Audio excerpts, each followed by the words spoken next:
Business partner என்ற பெயரில் கூடவே இருந்து தன் அப்பாவை கொன்ற ராணாவின் முகத்தை பார்த்த பின்பு ஆத்திரத்தில் சர்வாவின் ரத்தம் கொதித்தது. அந்த நிமிடம் அவன் தன்னை கண்ட்ரோல் செய்து கொண்டதால் நிதானத்திற்கு வந்தான்.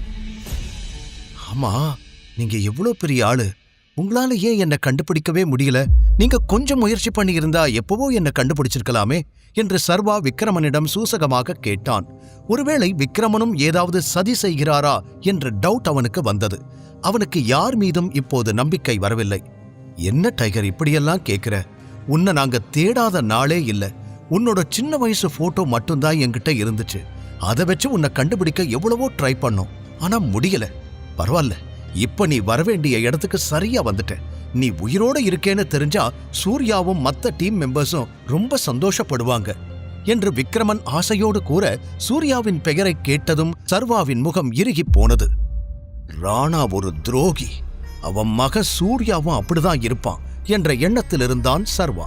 இருந்தும் அதையெல்லாம் முகத்தில் காட்டிக்கொள்ளாதவன் தன் வாழ்வில் மறைக்கப்பட்டிருக்கும் பக்கங்களை இன்னும் தெளிவாக தெரிந்து கொள்ள விரும்பினான். டைகர், நீ இல்லாததால இவ்ளோ வருஷம் சூர்யா தலைவனாய் இருந்தான்.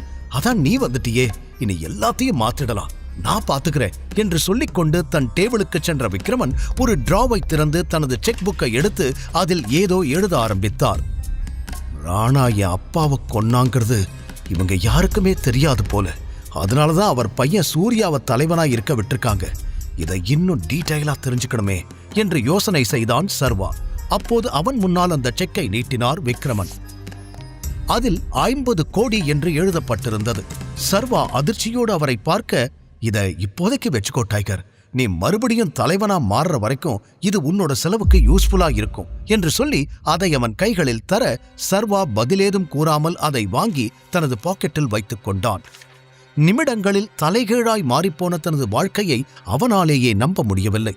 அப்புறம் டைகர், ஒரு முக்கியமான விஷயம், நீ ஹவுஸ் ஆஃப் டைகர்ஸ்க்கு பாஸ் ஆகிற வரைக்கும் உன்னோட ஒரிஜினல் ஐடென்டிட்டி யாருக்குமே தெரிய வேண்டாம். நீ இப்ப எப்படி இருக்கியோ அதே மாதிரியே மெயின்டைன் பண்ணு. நேரம் வரும்போது எல்லாருக்கும் சொல்லலாம் என்று இறுதியாக அவர் கூற, சர்வா சரி என்று தலையாட்டினான். வெளியில் பலர் பல யோசனைகளுடன் இருக்க, வேதிகாதான் இவனை எதுக்காக அங்கிள் கூட்டிட்டு போனாரு, இவனுக்கும் அவருக்கும் என்ன சம்பந்தம் என்று சந்தேகத்தோடு நின்று கொண்டிருந்தாள். அப்போது அவளிடம் வந்த ஆகாஷ், என்ன உன் கூட வந்தவனை பத்தி யோசிச்சுக்கிட்டு இருக்கியா?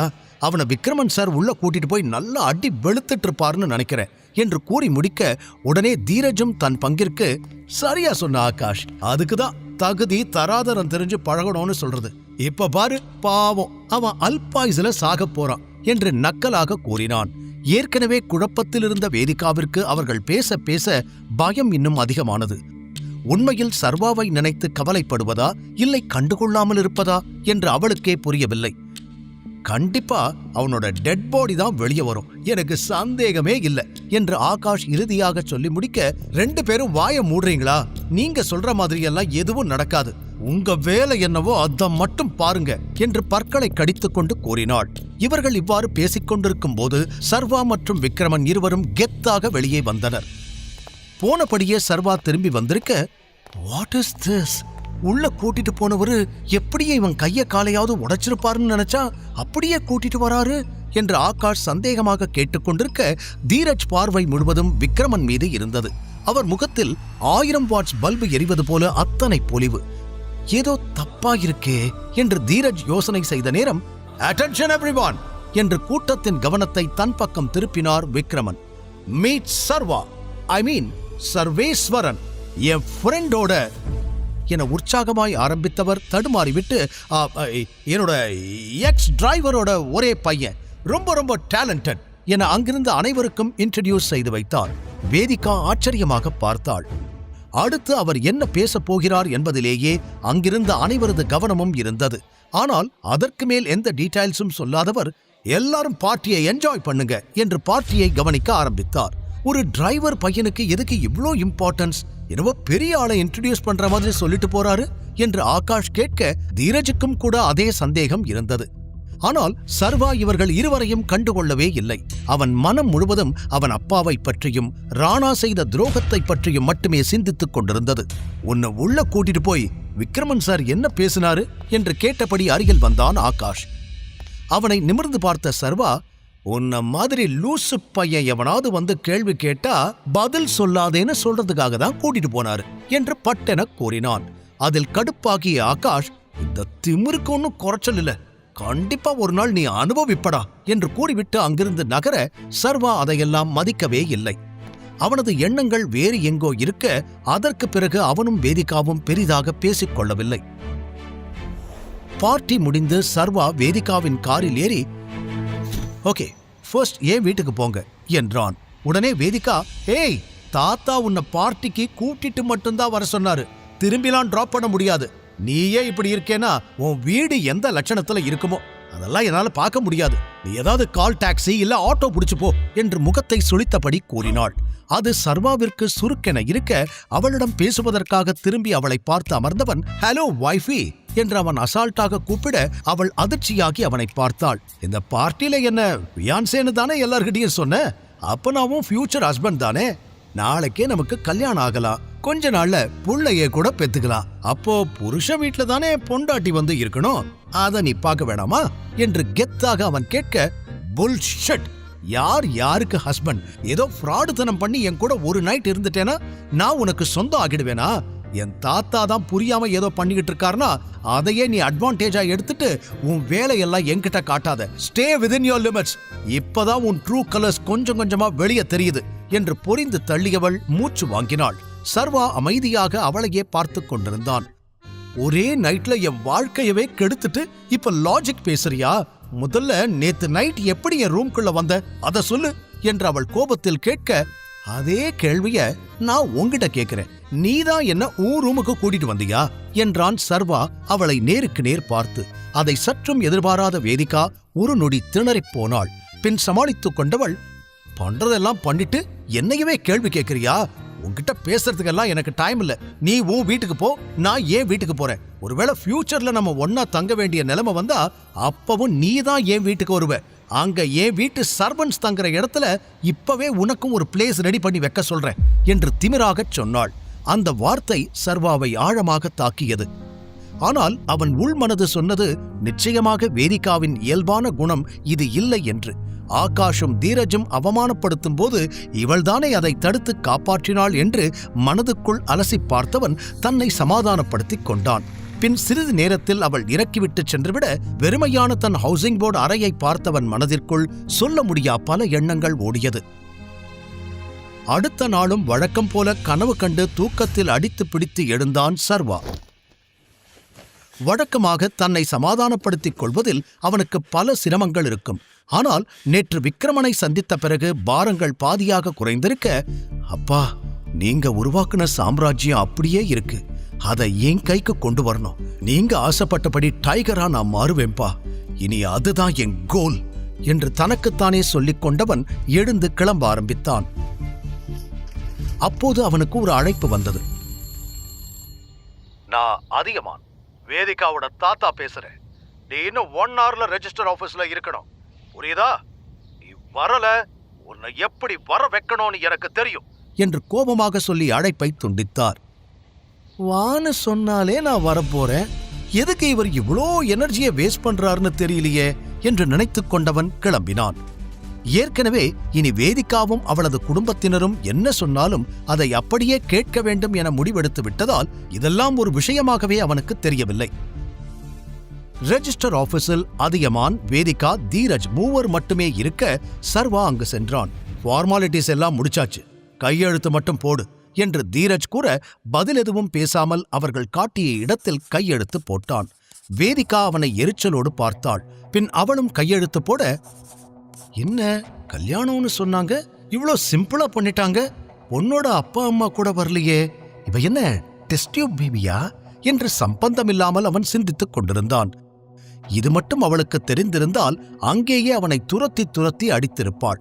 டாக்குமெண்ட்ஸை சரிபார்த்த ரெஜிஸ்டர், எல்லாம் ஓகே சார், இன்னும் 1 வீக்ல மேரேஜ் சர்டிபிகேட் ஆன்லைன்ல எடுத்துக்கலாம் என்று சொல்ல அங்கிருந்து வெளியே வந்த அதியமான், இன்னையிலிருந்து நீங்க 2 பேரும் லீகலா ஹஸ்பண்ட் அண்ட் வைஃப், இனிமேலாவது ஒழுக்கமா இருங்க என்று இருவரையும் பார்த்து சொன்னவர், சீக்கிரமா இவனை நம்ம வீட்டுக்கு கூட்டிட்டு வர வழிய பாரு, தீரஜ் போகலாம் என்று வேதிகாவிடம் சொல்லிவிட்டு தன் காரில் ஏறி சென்று விட்டார்.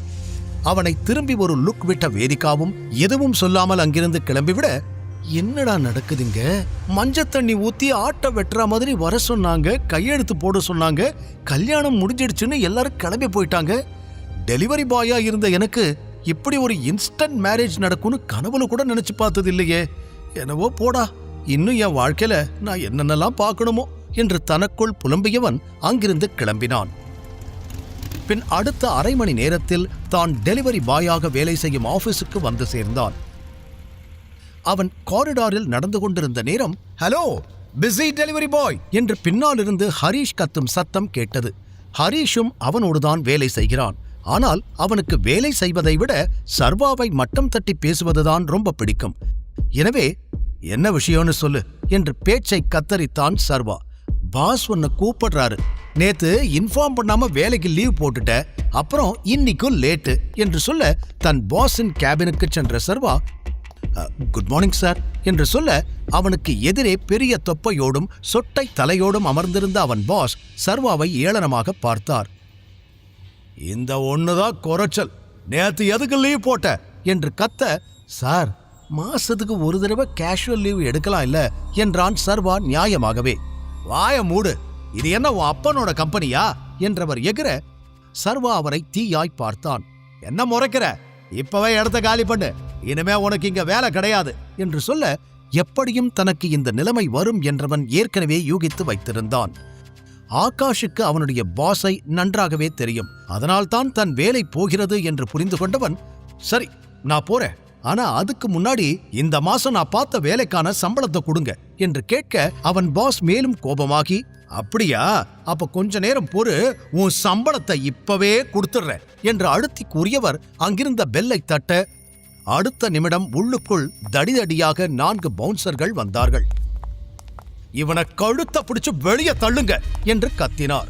ஆனால் அவர்கள் சர்வாவை தொடும் முன்பே சர்வா ஒருவன் கழுத்தை பிடித்து அங்கிருந்த மேஜையில் மடார் என்று அடிக்க, அவனோ ரத்தம் கொட்டிய தலையை பிடித்தபடி கீழே விழுந்தான். அடுத்த சில நொடிகளில் அங்கு ஒரு ஆக்ஷன் அதகளமே அரங்கேறியது. அவனது ஒவ்வொரு அடியிலும் அலறல் சத்தம் எதிரொலித்தது.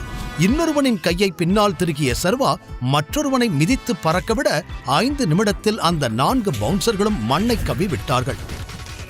கையிலிருந்த ரத்தத்தை உதறிய சர்வா, என்னோட சம்பளம் என நேராக பாஸிடம் கையை நீட்ட, அவரோ வேர்த்து போய் டிராயரில் வைத்திருந்த 25,000 ரூபாய் பணத்தை எடுத்து தர சர்வா வெடுக்கென்று புடுங்கிக் கொண்டான்.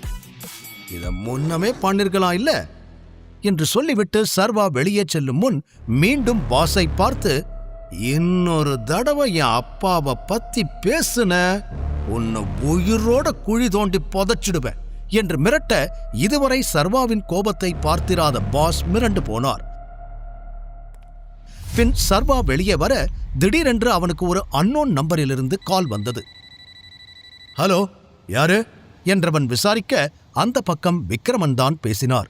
டைகர், நான் அனுப்புற அட்ரஸ்க்கு இன்னைக்கு நைட் வா என்றார். எதுக்காக அங்கிள்? டைகர், இன்னைக்கு ஒரு முக்கியமான ஆள்கிட்ட உன்னை நான் அறிமுகப்படுத்த போறேன். நம்ம மாஃபியா வேர்ல்டுல அவருக்குன்னு ஒரு பெரிய நேம் இருக்கு. உன்னோட அப்பா, நான், அவரெல்லாம் அந்த காலத்துல இருந்தே நல்ல பழக்கம். அவரோட பேரு கரிகாலன். ராஜன் இருந்த வரைக்கும் அவருக்கு கீழே தான் கரிகாலன் இருந்தாரு.